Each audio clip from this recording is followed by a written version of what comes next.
निधये सर्वविद्यानां भीषजे भवरोगिणां गुरवे सर्वलोकानां दक्षिणामूर्तये नमः। आदौ ब्रह्मा मध्ये विष्णु अन्ते देवो सदाशिव मूर्तित्रय स्वरूपाय दत्तात्रेय नमोस्तुते। मंगलं गुरुदेवाय मंगलं शिवानंदाय मंगलं गुरुदेवाय मंगलं चिदानंदाय। आनंदमानंदकरं प्रसन्नं ज्ञानस्वरूपं निजबोधरूपं जोगीन्द्रमीड्यं भवरोगवद्यं श्रीमद्गुरुं नित्यमहं नमामि। लोकाभिरामं रणरङ्गधीरं राजीवनेत्रं रघुवंशनाथं कारुण्यरूपं करुणाकरन्तं श्रीरामचन्द्रं शरणं प्रपद्ये। मनोजवं मारुततुल्यवेगं जितेन्द्रियबुद्धिमतां वरिष्ठं वातात्मजं वानरयूथमुख्यं श्रीरामदूतं शरणं प्रपद्ये।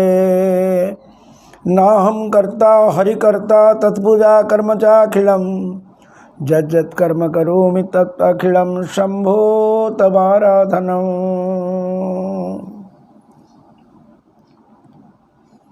श्रीमन्नारायण समारंभा शंकराचार्य मध्यमा अस्मदाचार्य पर्यन्तां वंदे गुरु परंपरा।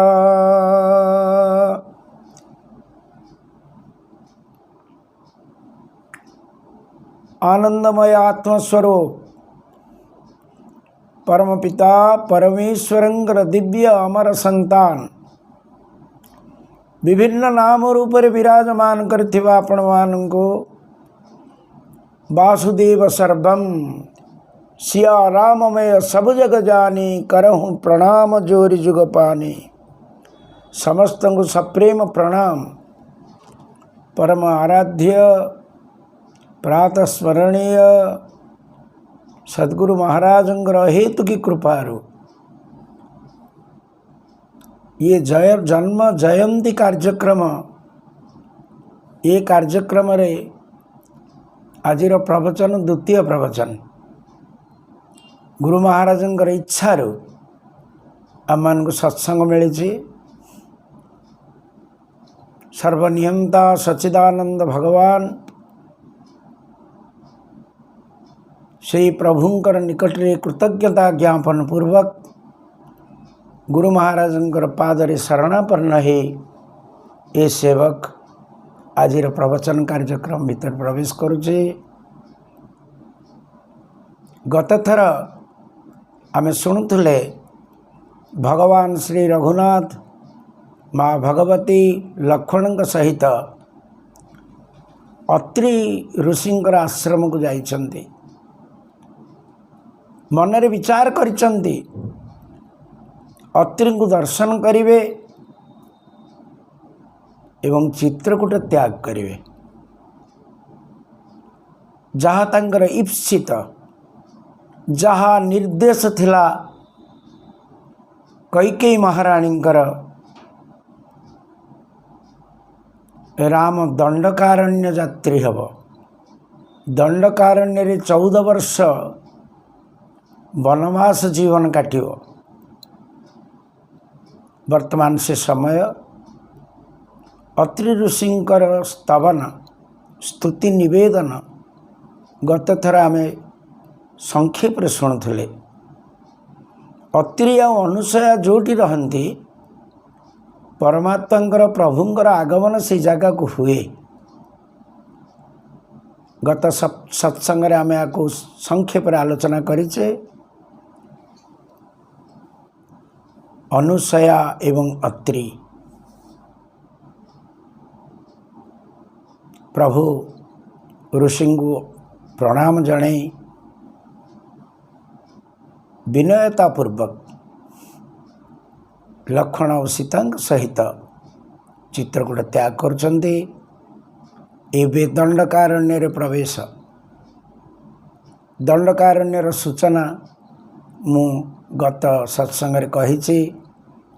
यही अरण्य जो अरण्य रे समस्त दंडित हुअन्ति। आमे ये जो संसार अरण्य रे अच्छे ये संसार अरण्य रे कौन आमे दंड भोग करूने। शास्त्रीय विचार या आमे अरण्य रे अच्छे संसार विषय प्रपंच रे आमे इठी एक जीवन जीउचे। तेबे रामायण निर्देश करुचंदी भगवानंकर शरण रे आमे जीवा एवं प्रियतम प्रभु हमको निर्देश करुचंदी मोर पदांक अनुसरण कर। अरण्य रे अनेक पथ से पथ भितरे कुआड़ को जीव निश्चय करी हब नाही। मु तुमको सही सहज पथरे आगु को नहीं जीवी। आपण माने शुणुले राज्य गला ठाकुरंकर राज्याभिषेक होता अरण्य को आसिले। वर्तमान चित्रकूटरू दंडकारण्य को यात्रा करुचंती। कौन जगत को बतौचंती? जगत को बतौचंती सुख आसिब दुख आसिब सुविधा आसिब असुविधा आसिब तुमको आग को बढ़िया को हम। जीवत्वर सार्थक से हम जो आम यही एक स्थान रे पहुँचवा जोठी पहुँचवा पर आउ जीवाकू नथिबो। नहले यात्रा ये सरीवा यात्रा नुह। बारंबार एक कथा को आमे सामना को आणुचे। पुनरपि जन्मम पुनरपि मरणम पुनरपि जननी जठरे शयन। यदि ये यात्रा को आमे ठीक रे बुझी परिबा बोध करि परिबा ईश्वर केंद्रिक जीवन यापन करिबा सर्वोपरि ईश्वर को वास्तव स्वरूप बोली बोध करिबा तेबे यात्रा समाप्ति हो जीवो। एभली एक स्थान रे आमे जाई पहुँचवा जो कथा को भगवत गीता कहउचंती यद्गत्वा न निवर्तन्ते तद्धाम परमं मम। दंडकारण्य रे प्रवेश जोटी समस्ते दंडित हुअन्ति किंतु जो माने ईश्वर को जीवनर महान लक्ष्य बोली विचार करती से प्रकार निजर जीवन को जीवंती से माने ये दंडकारण्य रे मध्य अभयता को प्राप्त करिवे। भगवानंकर पाद अभय पाद भगवानंकर चिंतन स्मरण ये होची मनुष्य जीवन र सर्वश्रेष्ठ साधन। ये ग्रंथ अनुसार सेवक भाव रे रहिबा सेव्यंकर चिंता करिबा सेवक सेव्य भाव बिनु भवन तरी औरगारी भजिय राम पद पंकज। भगवानंकर पाद पद्म को चिंतन करिबा एवं तांकर पवित्र नाम को कीर्तन करिबा एवं आगु को बढ़िबा स्तुति निवेदन करिबा स्तुति प्रार्थना द्वारा जीव ईश्वर को सामना करिवो। ये हूँ सहजतम साधना। स्तुति द्वारा कीर्तन द्वारा भगवान द्रवीभूत हुअन्ति। हृदयर अंतरतम प्रदेशरु कीर्तन हवा आवश्यक। दंडकारण्य यात्रा ये अरण्य विपद संकुल ऋषि माने बतैछन्ति।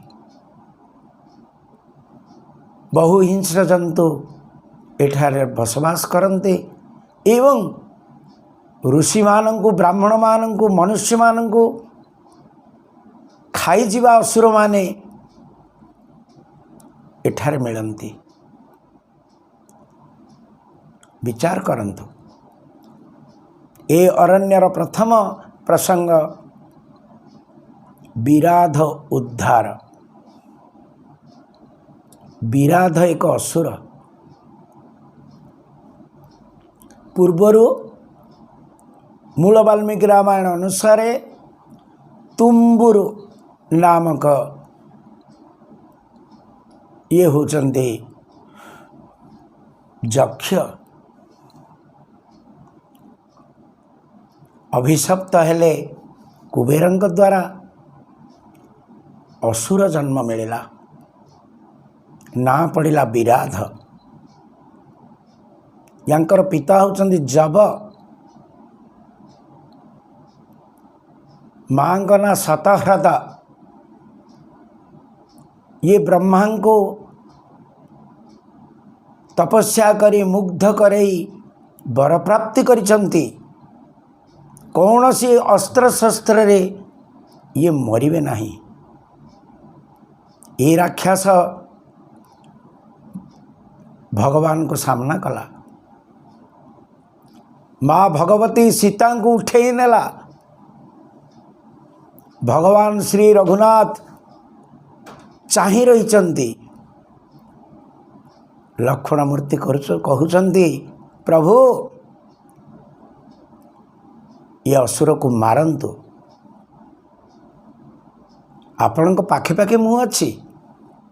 आपण सर्वसमर्थवान। माँ भगवती सीता विकल रे कांदिया को लगिले।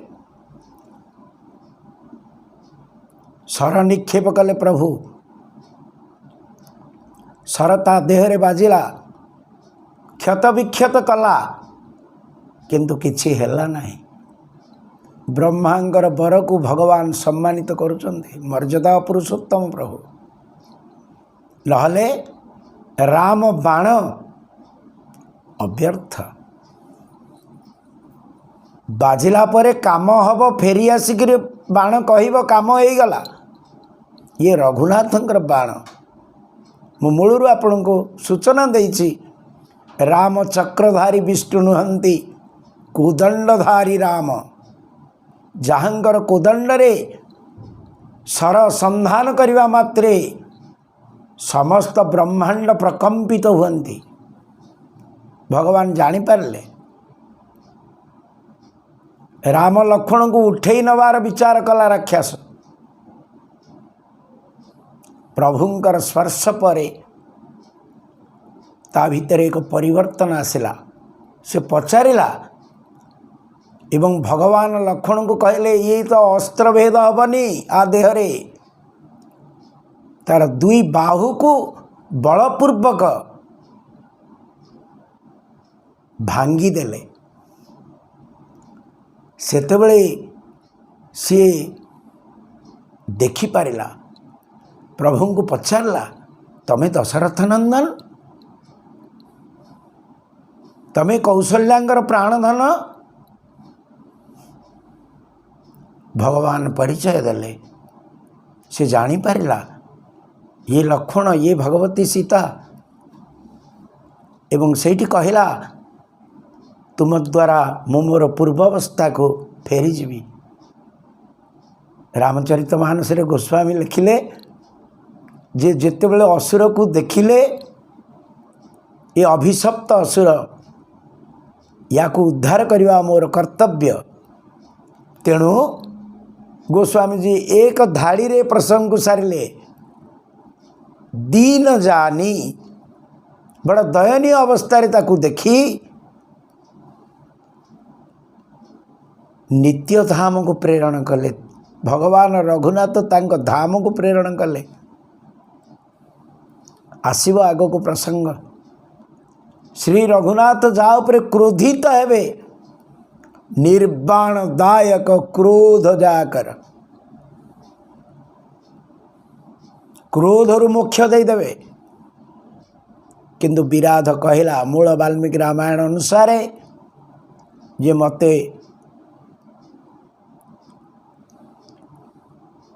गात खोलिकी पोती दियंतु।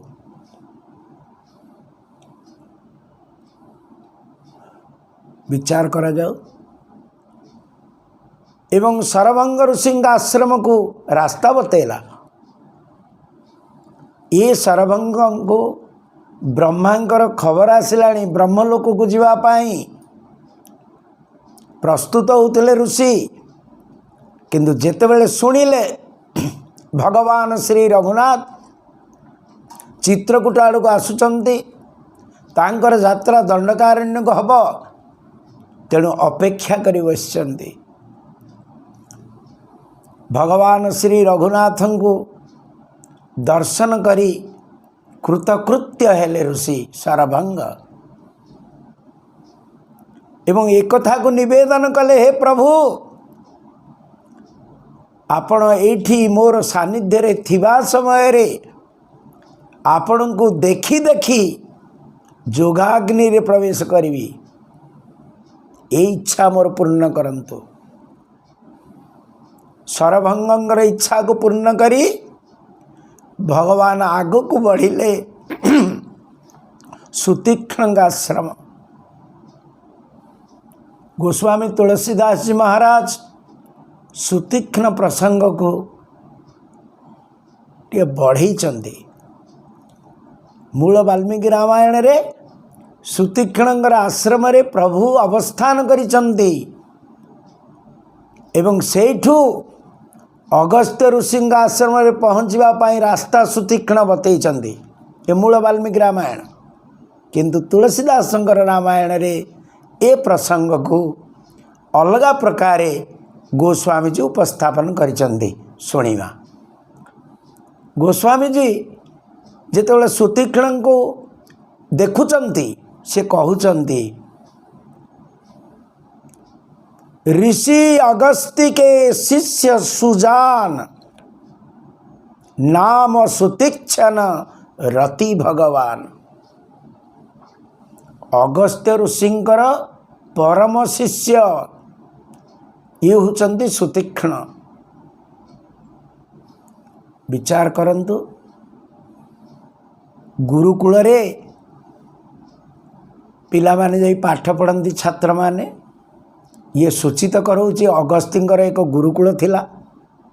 से गुरुकुल रे सुतीक्ष्ण आदि बहुत शिष्य पाठ पढ़ुले एवं विद्या समाप्ति परे शिष्यटी हाथ जोड़िकी विनम्रतार सहित कहूला, हे गुरुदेव मु आपण को गुरु दक्षिणा देवी।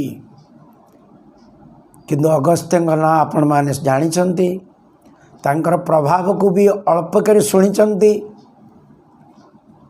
एबे आउ टिके भी अधिकार शुणिवा। अगस्त्य नामकरण अगस्त्य कहले एक पर्वत को से स्तंभन करथिले।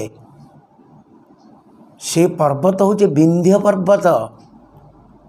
विंध्य पर्वत हिमालय सहित कंपटीशन करने को चाहिला।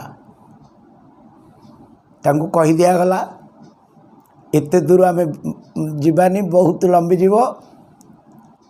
तेणु अहंकार सहित विंध्य बढ़िया को लगिले, सूर्यंकर पथ को रोध करने को लगिले।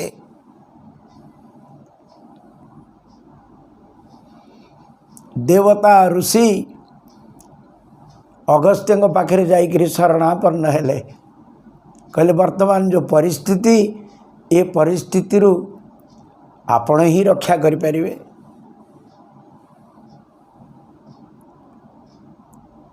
अगस्त्य ऋषि विंध्य पाखे जा पहुँचले। विंध्य जिते अगस्त्य को देखी गुरु शिष्य न्याय रे नतमस्तक ही प्रणाम कले। अगस्त्य कहले बाप यही प्रणाम मुद्रा रे रही था, मु वर्तमान दक्षिणांचल को गति करुच्ची। आउ दक्षिणांचल अगस्त्य फेरिले नहीं। तेणु विंध्य से ही नतमस्तक अवस्था रही मध्य। अनेक विचार बतेवा यही कथा को मूल वाल्मीकि रामायण रे भगवान रघुनाथ लक्ष्मण को सीता को शुणाउछंदी। अगस्त्य महर्षिंकर महिमा एक समय रे यही दंडकारण्यर यही अंचल रे जोटी अगस्त्य आश्रम रही से पाखापाखि बहुत साधु संत महात्मा रोते। यार सुजोग नहीं इल्लोल आउ बातापी नामक दुई राक्षस भाई कौतुक क्रमे ऋषि मान को मारिबा को लगिले। शह शह संख्यार ऋषि माने शिकार हेले। देवता माने विनम्र निवेदन कले अगस्त्य पाखरे ए भयंकर समय रे ऋषि मान को रक्षा करंतु। एमाने कौन करते? गोटे भाई ब्राह्मण रूप धारण पूर्वक ऋषि को जाई निमंत्रण करती। हे महाराज आज पितृ श्राद्ध अच्छी, आपण मोर कुटिया को विजय करिवे, प्रसाद ग्रहण करिवे। या कही निमंत्रण करनिए। बहुरूपी अनेक रूप बदल पारे। जेतेबेले बाबा माने पहुँचती ये कौन करे?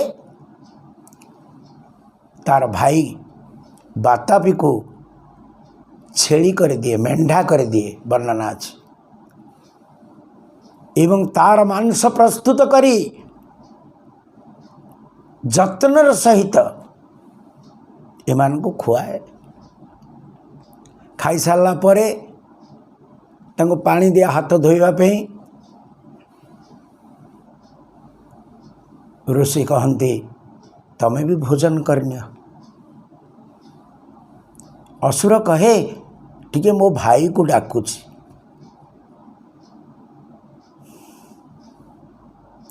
जेतेबेले बातापी बातापी रड़े सेतेबेले ये ऋषि मानकर पेटरे थिबा सेई जो मांस सी फेर मेंढा रूप धारण करी ऋषि पेट फुटेकी बाहरी आसे। ये होची कार्यक्रम। महर्षि अगस्त्य को ये जना पड़ेला। कहले ठीक अच्छे। आउ किए साधु बाबा ऋषि माने आउ भोजन करिया पे कुआडे गले नहीं यार एमान भय। अगस्त्य पाखे इल्लोल पहुँचला। अगस्त्य को तो यह जना थिला। कहले हाँ बहुत भल कथा, मु निश्चय जीवी। बाबा पहुँचले। सी जो व्यवस्था करिवार कला। अगस्त्य भोजन करवा परे कहले भोजन कर ना मो भाई की डाकुच। अगस्त्य कहले तो भाई आउ नाई। से ताकू मु जीर्ण करी देइछि एवं क्रोध दृष्टि रे इल्लोल को भस्म करदेले। से अंचल जोटी अगस्त्य रोते से अंचल रे आउ असुर मान प्रभाव रहा ना।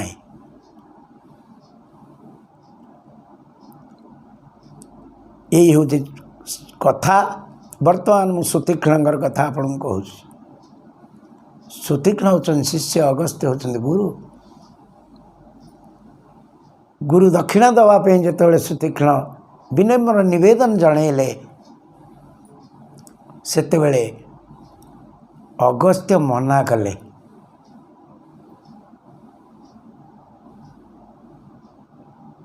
କ'ଣ ଦକ୍ଷିଣା? ଆରେ ଗୁରୁ ପାଖରେ ଶିଷ୍ୟ ନିଜକୁ ସମର୍ପି ଦେଇଛି, ଆଉ ତୁ ମୋ ପାଖରେ ସମର୍ପିତ, ଫେର ଦକ୍ଷିଣା କ'ଣ ଦେବୁ? କିନ୍ତୁ ସୁତୀକ୍ଷ୍ଣ ବାରମ୍ବାର ନିବେଦନ ଜଣାଇଲେ। ଅଗସ୍ତ୍ୟ କହିଲେ ଠିକ୍ ଅଛି, ମୋତେ ରାମକୁ ଦେବୁ। ସୁତୀକ୍ଷ୍ଣ ବହୁତ ସରଳ, ବଡ଼ ନିରୀହ, ଗୁରୁଗତ ପ୍ରାଣ ଥିଲେ। କହିଲେ ଗୁରୁଦେବ, ଆପଣ ଯେଉଁ ରାମଙ୍କ କଥା ଆମକୁ କହିଛନ୍ତି, ସେ ପରମ ବ୍ରହ୍ମ ପରମାତ୍ମା ସେଇ ରାମ ତ? ନା ହଁ, ସେଇ ରାମ ମୋର ଦରକାର। ସୁତୀକ୍ଷ୍ଣ ଗୁରୁଙ୍କ ଠାରୁ ଆଶୀର୍ବାଦ ନେଇ ବିଦାୟ ନେଇ ଜଙ୍ଗଲ ଭିତରେ ପଶିଗଲେ, କୁଟୀର ବନେଇକି ରହିଲେ। ଯେତେ ପ୍ରକାର ସାଧନ ତପସ୍ୟା ସେ ଜାଣିଥିଲେ ସେ ସବୁ କଲେ, ଏବଂ ଯେତେ ମାତ୍ରାରେ ସାଧନ କରୁଥାନ୍ତି ବିକଳରେ ପ୍ରଭୁଙ୍କୁ ଡାକୁଥାନ୍ତି, ହେ ପ୍ରଭୁ, ହେ ଦୀନବନ୍ଧୁ, ହେ ପତିତ ପାବନ, ହେ ପ୍ରଭୁ ପରମେଶ୍ୱର, ହେ ରଘୁନାଥ, ମୋ ଉପରେ ଅନୁଗ୍ରହ କରିବା ହୁଅନ୍ତୁ। ବହୁତ ଦିନ ବିତିଗଲା। ସାଧନାର ତୀବ୍ରତା ବି ବଢ଼ିଲା। ଗୁରୁ ମହାରାଜ କହିଛନ୍ତି ସାଧନ କରିବା, ସାଧନ କରିବା ଦ୍ୱାରା ଚିତ୍ତ ଶୁଦ୍ଧି ହୁଏ, ପାତ୍ର ପ୍ରସ୍ତୁତି ହୁଏ, ଈଶ୍ୱରଙ୍କର ଅନୁଗ୍ରହ ହେଲେ ଈଶ୍ୱର ଦର୍ଶନ ଦିଅନ୍ତି।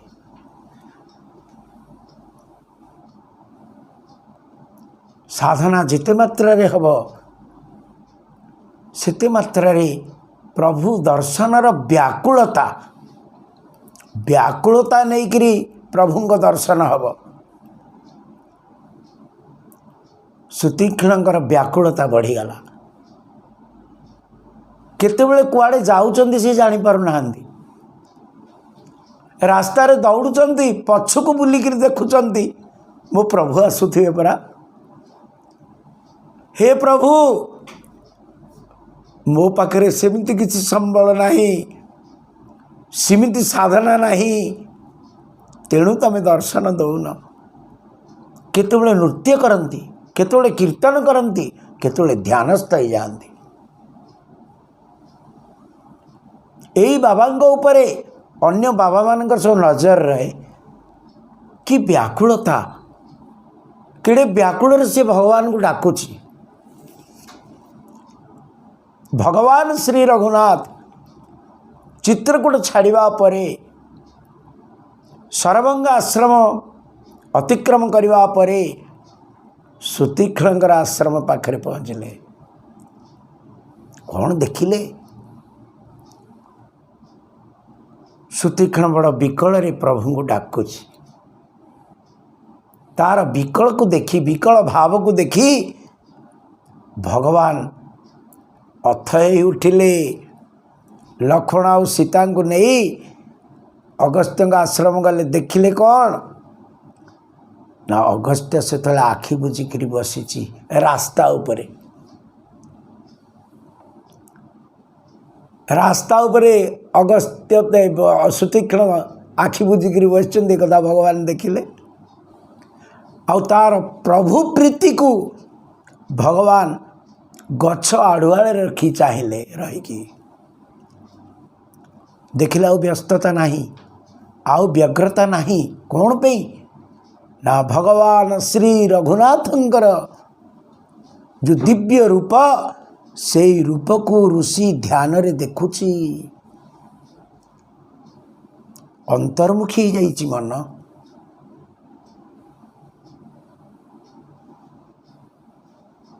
एकाकार हो जाइछि चिंतन,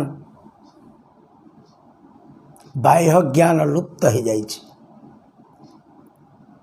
गोस्वामी लिखुचंदी मानसरे जे गोटे पणस फल भलिया ता शरीर हो जाइछि, रोम गुड़ाक रोमोद्गम एते मात्रा शरीर रही एवं स्थिर होकर पड़ी रही। भगवान सुतीक्ष्ण पाखक गले, ताकू जगेवा को चेष्टा कले। ध्यान अवस्था थिबा हेतु बाह्य ज्ञान संपूर्ण लोप हो जाइथला। सुतीक्ष्ण आ बाहर को देखिले नहीं। भगवान श्री रघुनाथ देखिले सुतीक्ष्ण हृदय रे तांको रूप को चिंता करुछि। कौन कले इठी? भूप रूप तब राम दुरावा, हृदय चतुर्भुज रूप दिखावा।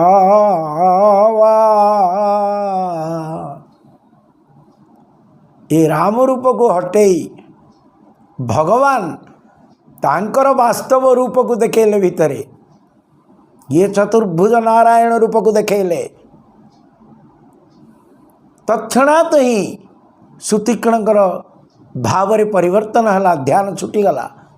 आपण माने कहिबे ये तो राम रूप को देखुला, भगवान की इच्छा नारायण रूप देखिला, तेरे तो ध्यान कहीं भांगीगला।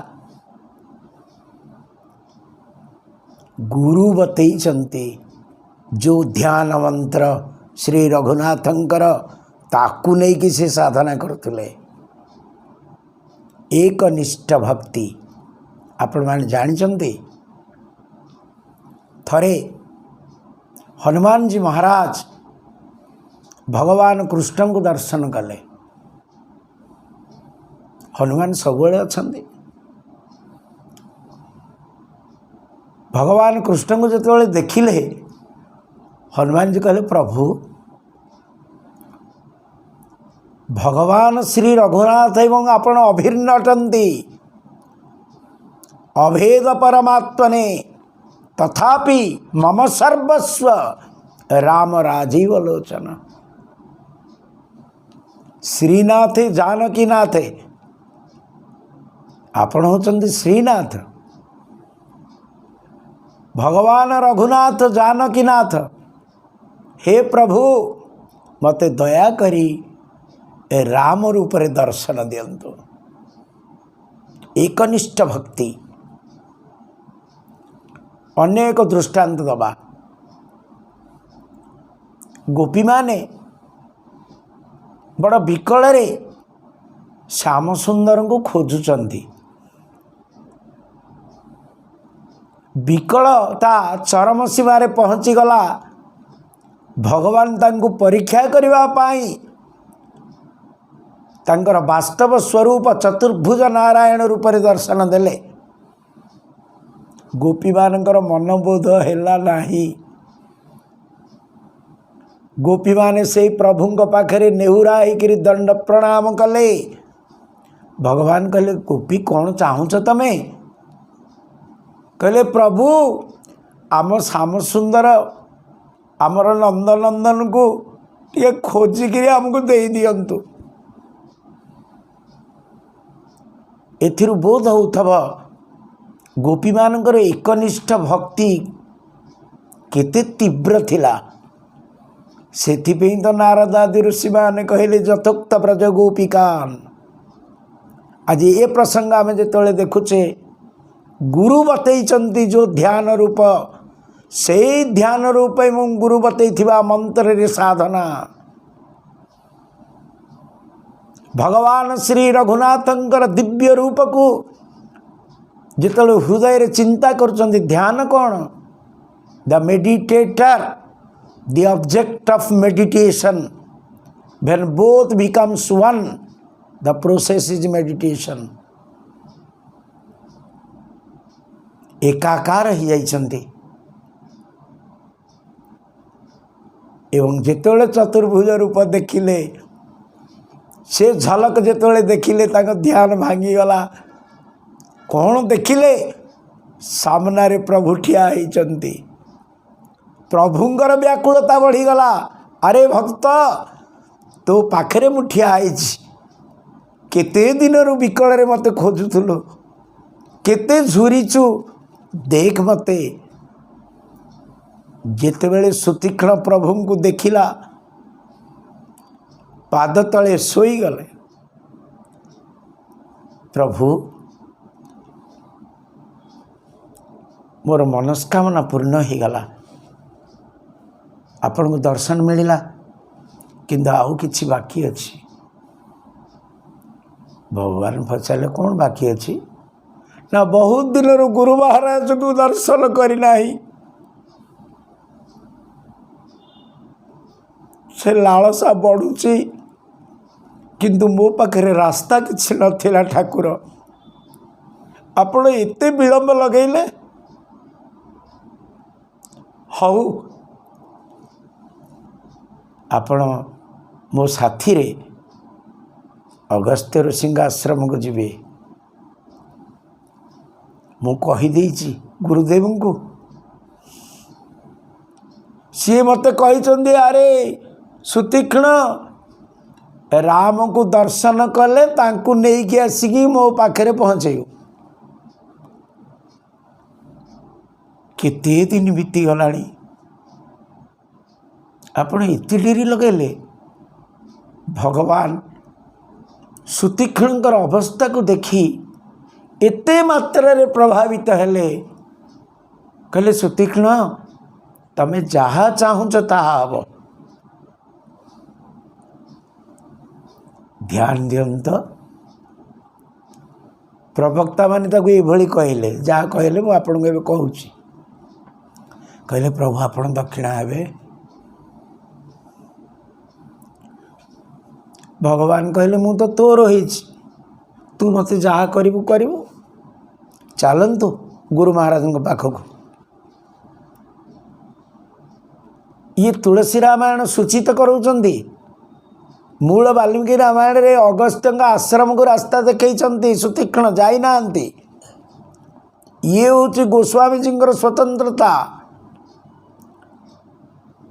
भगवान रघुनाथ लक्ष्मण और सीता सहित सुतीक्ष्ण जाइछंती। जेतेबेले गुरुजी का आश्रम आसीगला, भगवान को कहले, प्रभु ये आपण थांतु। एवं आश्रम भितर पशिले। खूब जोर रे गुरु महाराज को डाकिले, नाथ कोसला धीश कुमार आए मिलन जगत आधार।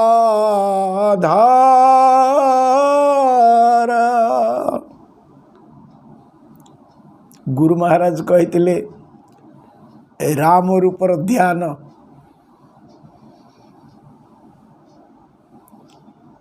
सुतीक्ष्ण देखुचंदी राम अछंती, सांगरे लक्ष्मण, सांगरे सीता। जेतेबेले अगस्त्य को आवाज पहुँचेले, परम प्रिय शिष्य बहु दिनरु देखा होउची। गुरु महाराज अति प्रसन्न हेले एवं सुतीक्ष्णर कथा को जेतेबेले सुनिले, तुरंत ही अति बेगरे पहुँचिले प्रभु को पाखरे। प्रभु भगवान को दंड प्रणाम कले, अगस्त्य को दंड प्रणाम कले। अगस्त्य प्रभु का रूप को चाही रहिले।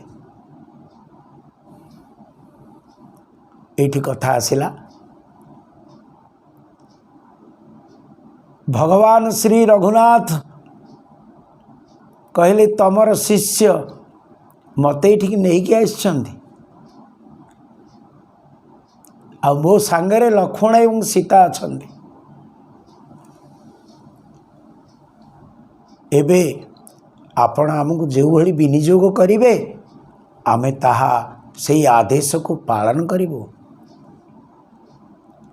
ଅଗସ୍ତ୍ୟ ବୁଝିଲେ ଯେ ଶିଷ୍ୟ ଭଗବାନଙ୍କୁ ଦକ୍ଷିଣା ଭାବରେ ସେ ବହୁତ ଦିନ ତଳେ କହିଥିଲେ ଏବଂ ସୁତୀକ୍ଷ୍ଣଙ୍କର ସାଧନା, ସୁତୀକ୍ଷ୍ଣଙ୍କର ଯେଉଁ ଏକନିଷ୍ଠ ଭକ୍ତି ତାହା ପ୍ରଭୁଙ୍କୁ ଦ୍ରବୀଭୂତ କରିଛି।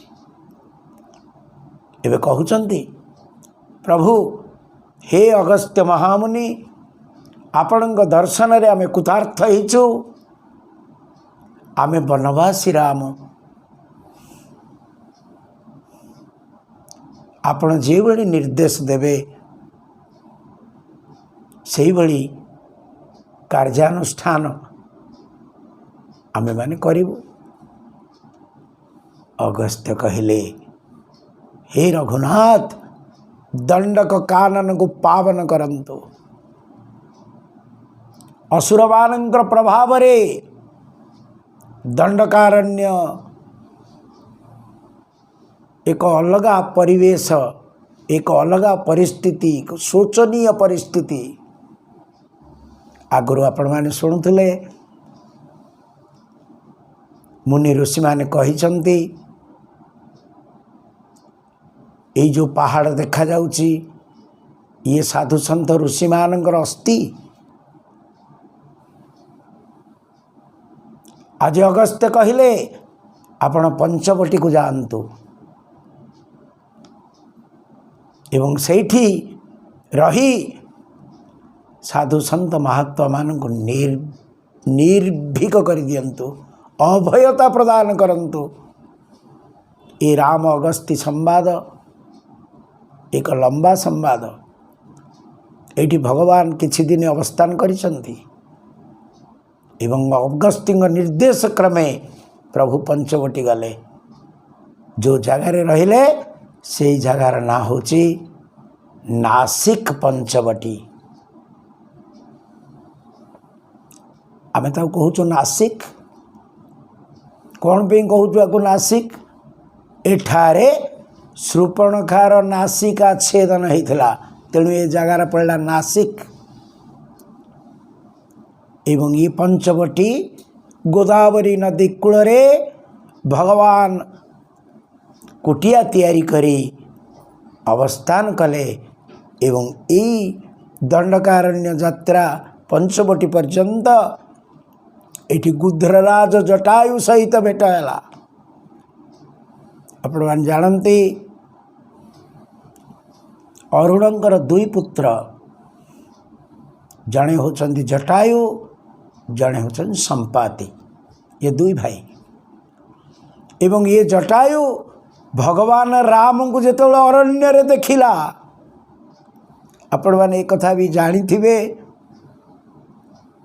ଚକ୍ରବର୍ତ୍ତୀ ରାଜା ଦଶରଥଙ୍କ ସହିତ ଜଟାୟୁଙ୍କର ମିତ୍ରତା ଥିଲା। ରାଜା ଦଶରଥ ଯେତେବେଳେ ଜାଣିବାକୁ ପାଇଲେ ଶନିଙ୍କର ବକ୍ର ଦୃଷ୍ଟି କୌଶଳ ନଗର ଉପରେ ପଡ଼ିଛି, ସେଥିପାଇଁ ରାଜା ଚିନ୍ତିତ ହେଲେ ଏବଂ ଶନିଙ୍କର ଦୃଷ୍ଟିକୁ ଫେରେଇ ନେବା ପାଇଁ ଶନିଙ୍କ ଆଡ଼କୁ ଯାତ୍ରା ଆରମ୍ଭ କରିଦେଲେ। ଆଜିକାଲି ତ ଆମେ ଦେଖୁଛେ କଳିଯୁଗର ପ୍ରଭାବ, ପ୍ରାୟ ଲୋକମାନେ ଶନି ମନ୍ଦିରରେ ବହୁତ ଭିଡ଼ ଲଗାଉଛନ୍ତି। ଧ୍ୟାନ ଦେବେ, ଶନି ହେଉଛନ୍ତି ଦ ଆଡମିନିଷ୍ଟ୍ରେଟର ଗ୍ରହ, ଦୃଷ୍ଟି ଭଲ ନାହିଁ। ସେଥିପାଇଁ ଶନିଙ୍କୁ ସ୍ତୁତି କରାଯାଏ, ସ୍ତବନ କରାଯାଏ। ଦଶରଥ କୃତ ଶନି ସ୍ତୋତ୍ର ଆମର ମୂଳ ଶିବାନନ୍ଦ ଆଶ୍ରମରେ ସବୁବେଳେ ପାଠ ହୁଅନ୍ତି। ଶନି ସ୍ତୋତ୍ର ଏବଂ ଶ୍ରୀ ସୂକ୍ତମ। କ'ଣ ପାଇଁ? ଶନିଙ୍କର ଦୃଷ୍ଟିରୁ ବଞ୍ଚିକି ରହିବା ପାଇଁ। ଆଜିକାଲି ଲୋକ ତ ଶନି ମନ୍ଦିରରେ ଯାଇ ଭୋଗ ଖାଉଛନ୍ତି।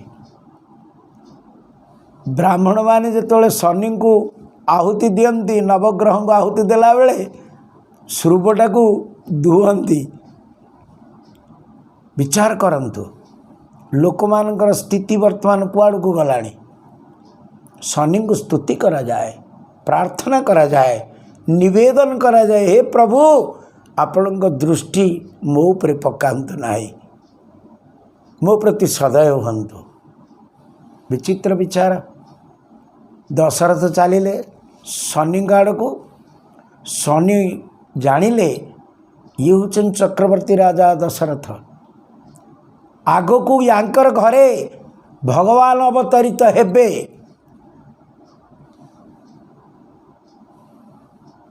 तेणु कौन करने को हम? जो रथरे जाऊले से रथर दौड़ी उपरे शनि दृष्टि पड़ा, घोड़ा एवं रथ अलग हो गला। दशरथ भूपति हवाक लगिले। से समय जटायु तले उड़ीक जाऊले ए दृश्य को देखिले एवं तांकर डेणारे आश्रय देले। दशरथ को धीरे धीरे तले ओल्हे देले। जीवन रक्षा करथिबा हेतु दशरथ कृतज्ञता प्रकाश कले एवं उभय मित्र हेले। मित्र हेले गोटे दबा नबार परंपरा अच्छी। मित्र मित्र को किसी गिफ्ट दिए। ये पचारे चक्रवर्ती राजा दशरथ, हे मित्र मु आपण को कौन गिफ्ट देवी, आपण मन पसंद मागंतु। जटायु विचार कला, कहला मित्र तम प्रथम पुओटा को मत दब। राजा दशरथ से गुड़ा जानी नथिले। भगवान रघुनाथ को जो देखिले चक्रवर्ती राजा दशरथ, आपण तो प्रसंग शुणी जन्म प्रसंग रे, दशरथ पुत्र जन्म सुनि काना मानहु ब्रह्मानंद समान। आउ देखिबा मात्रे एते मात्रा रे प्रेम रे प्रभावित हेले रामंक प्रति। कौन सी प्रकार से कंप्रोमाइज करिवे नाही। प्रसंग बहुत आपण माने सुनिचंती। पुओ हबार खबर पाइबा पर जटायु पहुँचले। राजा दशरथ कहले पिलाटा छोट होइछि, केम ताको उठेकी नब, किछि बड़ हो जाऊ। बड़ हो गले फेर जटायु पहुँचला। चक्रवर्ती राजा दशरथ कहले ये कौन गुध्र छुआ, ये मनीष छुआ, ये पाठ पढ़िब, ये गुरुकुल को जीव। ये सब काम होकर जो जटायु बोध कले ये दशरथ कौन सी प्रकार ये पुओ को कंप्रोमाइज करूना। तेणु जटायु कहले पिलाटा मो काम आसो, तुम काम आसो नहीं। आपण विचार करंतु, गुध्र राज को देखिबा परे भगवान रघुनाथ धर्मावतार बड़ा प्रसन्नतार सहित गुध्र सहित आलाप है। समस्त वृत्तांत शुणिले। गुध्र कहला प्रभु मु वर्तमान वृद्ध सारगुणाटीए, किंतु पर्णकुटीर सुरक्षा करी, वॉचमैन ड्यूटी जगिबी को छोटिया चाकरीटे प्रभु आपण दरबार रे करी। आपण खाली देखुथी मो माँ सीता को एवं लक्ष्मण को रघुनाथ को देखे एवं से पाखे बुले। तांकर प्रसंग आगु को कहवा। जेहेतु गोस्वामी लिखिले जे गुद्धराज सहित भेट भई, भेट हो गला। भगवान आगु को बढ़िले, पंचवटी रे पर्णकुटीर करी अवस्थान कले। बड़ सुंदर प्रसंग ये वन प्रसंग। कहूँ राम वन गवन सुहावा। आपण वन यात्रा शुणुले। वर्तमान वनवासी रघुनाथ जेते सब ऋषि मान थिले ए रूप को देखिले। ये अद्भुत सन्यासी भगवान तापस बेश को धारण करिसंती किंतु सन्यासी बाबाजी माने धनुर्बाण धरी नथिले तुणीर कि सुंदर शोभायमान होचंती प्रभु एवं माँ भगवती सबु शोभार जे केंद्र तांकु चाहिकिरी मस्कुल हो जाउछंती। भगवान पाखरे समर्पित हवा पई जो दृश्य देखिले साधु माने सेमानक मनरे विचार हैला आमे मध्य एई सीता रूप को धारण करिवु यांकर सेवा करिवु। विचित्र विचार उपेन्द्र भंज वैदेश विलास चमत्कार भाव वर्णना करिसंती किंतु गोस्वामी तुलसीदास जी महाराज को तो रामचरित मानस एठिरे भक्ति प्रधान एथिरे अछंती कण नवरस जप तप जोग विराग तेणु ये जो जोगी माने बैरागी माने भगवान को आस्वादन करुचंती किए किए मनरे विचार करुचंती ये जो नुआकिरी आमर बाबा आसचंती ये बहुत भल बाबा आ तीन जन होकर जुआड़े जी जाऊँगी कुटिया भितर तीन जन आमे तो कुटिया भितर जड़े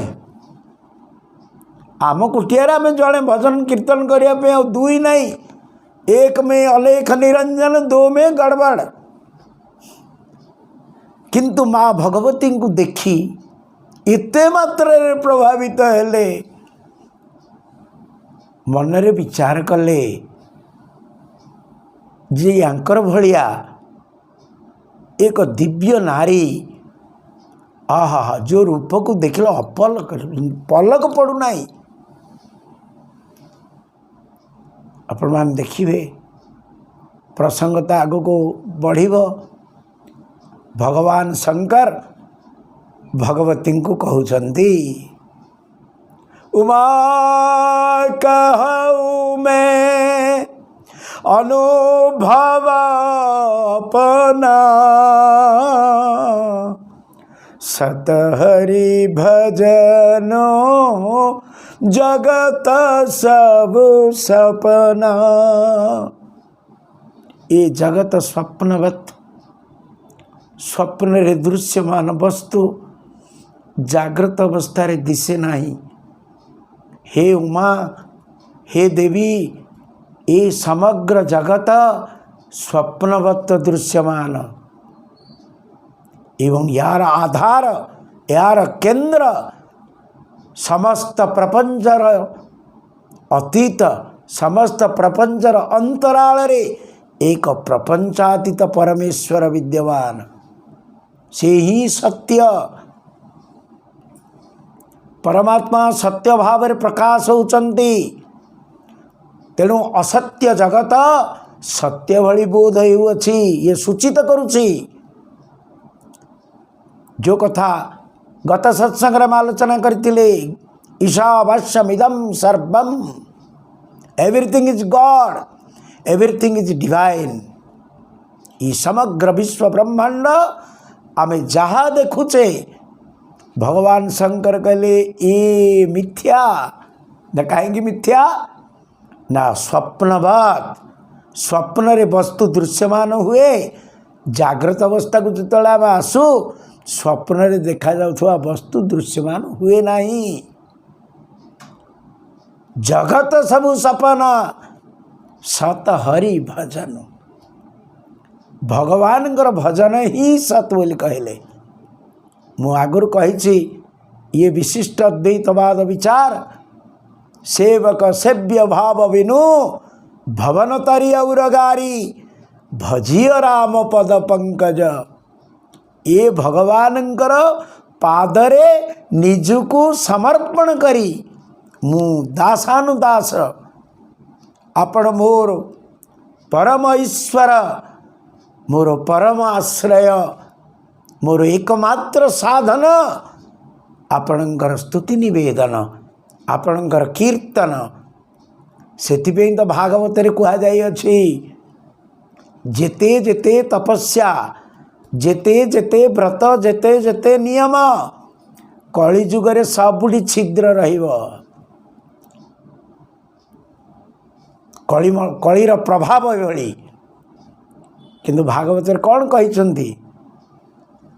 जत्फलम नास्ति तपसा न जोगे न समाधिना तत्फलम लभते सम्यक कालो केशव कीर्तना।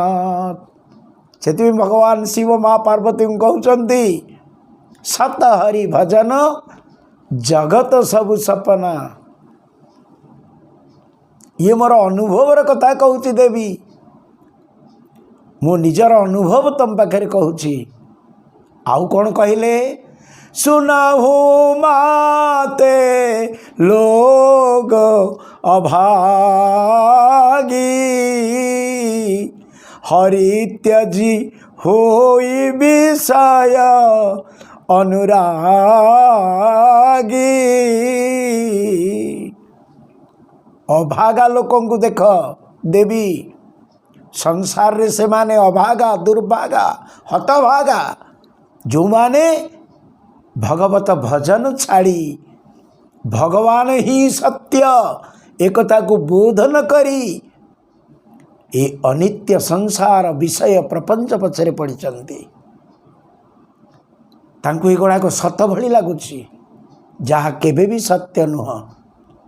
सत्य कौन कि भगवत पादाचार्य कहले जहाँ स्वप्न रे अच्छी जाग्रत रे अच्छी सुसुप्ति रे अच्छी सी हूँ सत्य।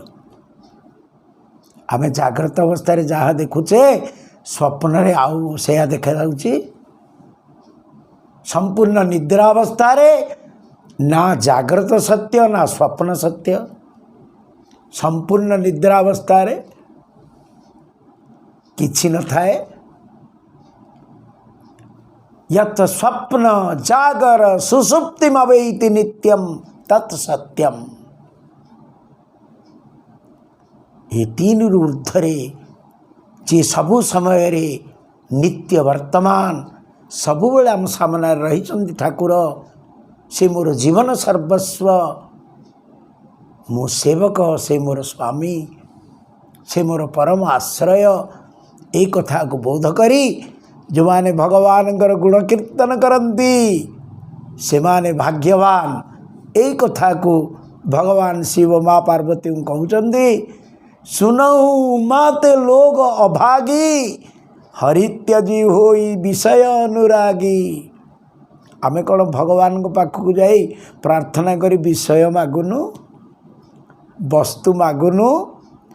ए विषय वस्तु रे नित्यता किछि नाही स्वप्नवत ये किंतु जे वास्तवता जो नित्यता जो सत्यता ताड़ को आमे दृष्टि दौनु एते गुरुत्व दौनु।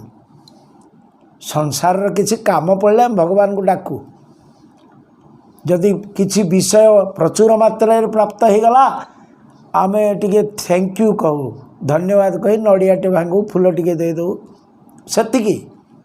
किंतु विषय भोग करने समय रे आमे केबे भी से परमात्मा को ये मोर जीवन एकमात्र लक्ष्य ये मोर प्राण ये मोर जीवन यांक बिना सबु निरर्थक एक कथा के बोध करूना हूँ।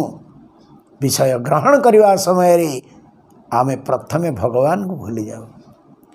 विषय प्राप्ति पे आमे से भगवान बारे प्रार्थना हो नेहुरा हो ए भगवान मत यहाँ मिल जाओ सेटा मिल जाओ। किंतु आमे केबे कही न थाओ प्रभु तमे मोर दरकार मु तुमको चाहूँगी ठाकुर तमे छड़ा मोर किए अच्छी।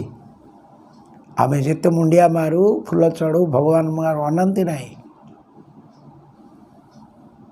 जोग निद्रा जगतपते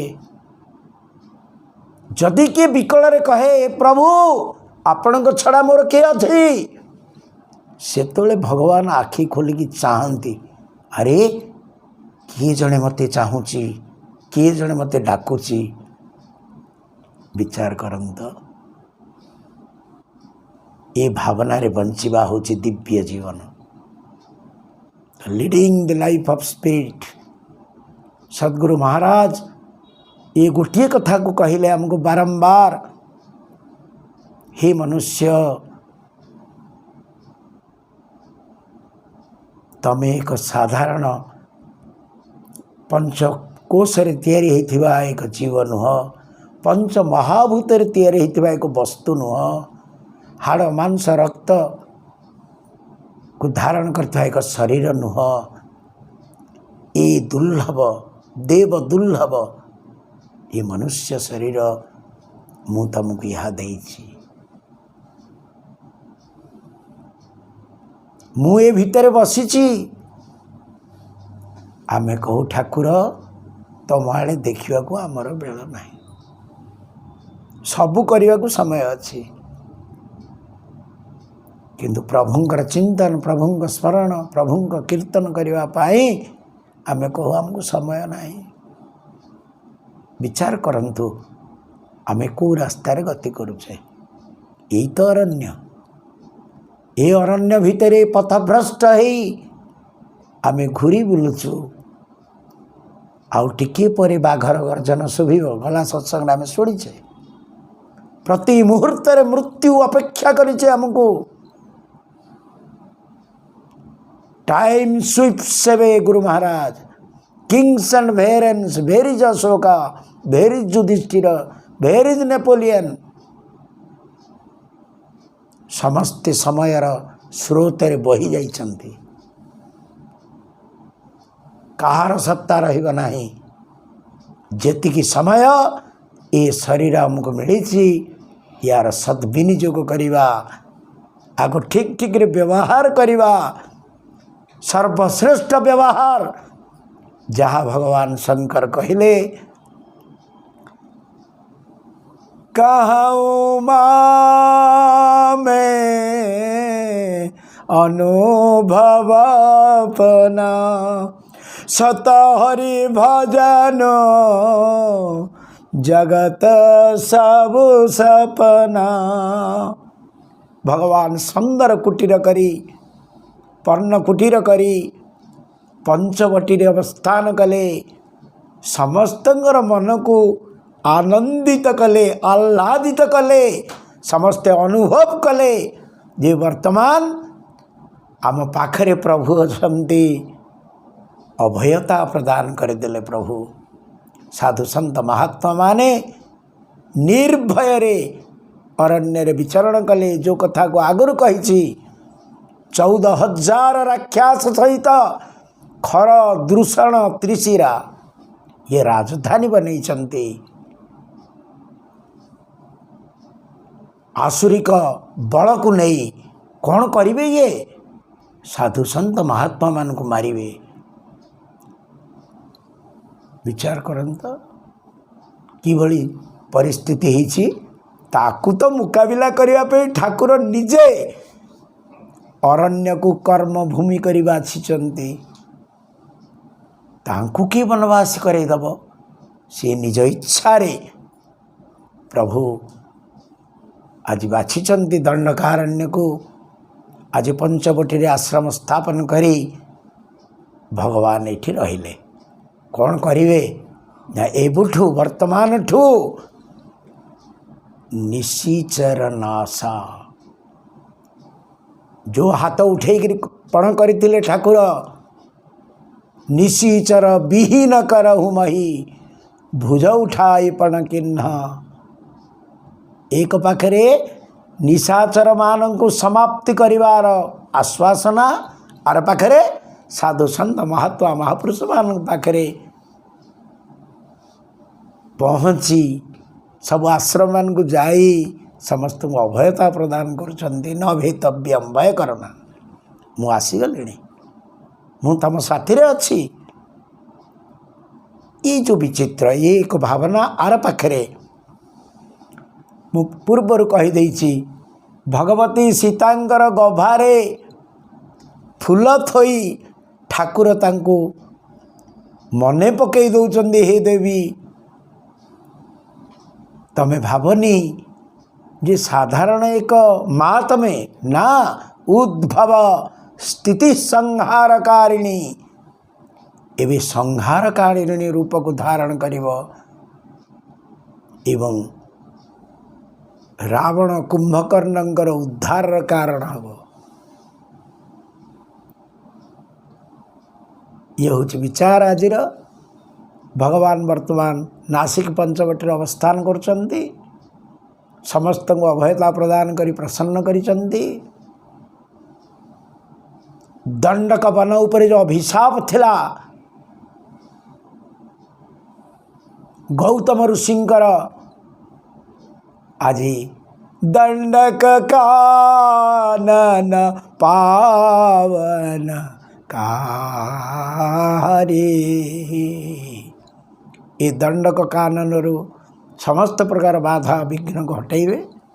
आमे भी प्रार्थना करिया प्रभु मोर ये हृदय ये दंडकारण्य हो जाइछि, मु सबुबले इंद्रिय विषय भोग यार शिकार हो जाइछि, मोर वास्तवता मो सामने नहीं ठाकुर मते टिके अनुग्रह कर, ये दंडकारण्य विजय कर। बहिर्मुखी मन को मोर अंतर्मुखी करई दियो ठाकुर। मु ये कथा को बोध करी जमती जे रघुनाथ मोर परम आश्रय, मु तांको पाखरे समर्पित एक सेवक मात्र। ये भावना रे बंचिवा ये हूँ जीवन। ये जीवन को जीवा पे सद्गुरु महाराज नित्य निरंतर प्रयास जारी रखिले। ये मनुष्य जीवन या भल भाई बोध कर एवं अनुभव कर। ये दिव्य मंदिर भितरे दिव्य चेतना भाव रे आत्मा भाव रे मु विराजमान करुची। तेबे जो दिव्य जीवन बाणी से बाणी आमको निश्चित भाव रे आगु बढ़िया को साहाय्य करिवो। आम भितरे सेवा भाव प्रेम भाव एवं आध्यात्म ज्ञान विचार ता सहित ध्यान एथिरे आम मशगुल हो जावा। सेवा प्रेम एवं ध्यान और ज्ञान ये the symbol of divine life society. सारा विश्व को सद्गुरु महाराज प्रस्थान त्रयी, खाली प्रस्थान त्रयी नहीं है, प्रस्थान त्रयी तो गीता उपनिषद ब्रह्मसूत्र। गुरु महाराज कौन देइचंदी? योग ऑफ सिंथेसिस। कौन सी है? Excel in service, expand in love, advance in knowledge. This is synthesis yoga, yoga of synthesis. सद्गुरुदेव जो समय रे कर्मयोगी कर्मर विचार करुला, भक्तटे केवल भक्ति को ही बुझुला यहीटा का श्रेष्ठ एवं परस्पर विरोधात्मक विचार थिला। ज्ञान भाव रे जो मान रहते कहले सब मूर्ख है, किंतु गुरु महाराज कहले ना सेवा समर्पण एवं ज्ञान। ज्ञान होची बोधता विचार करिवा,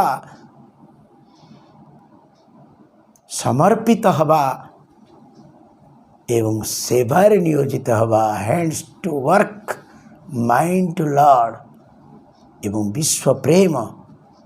समस्त को आत्मवत् सर्वभूतेषु ये विचार को आपण मान सामना रे उपस्थापन करी गुरु महाराज को पाखरे समर्पित है ये सेवक वाणी को विराम करुची। प्रेम से बोलो हरि बोल। श्री राम जय जय राम। सद्गुरु महाराज की जय। ओम पूर्णमदः पूर्णमिदं पूर्णात् पूर्णमुदच्यते पूर्णस्य पूर्णमादाय पूर्णमेवावशिष्यते। ओम शांति शांति शांति।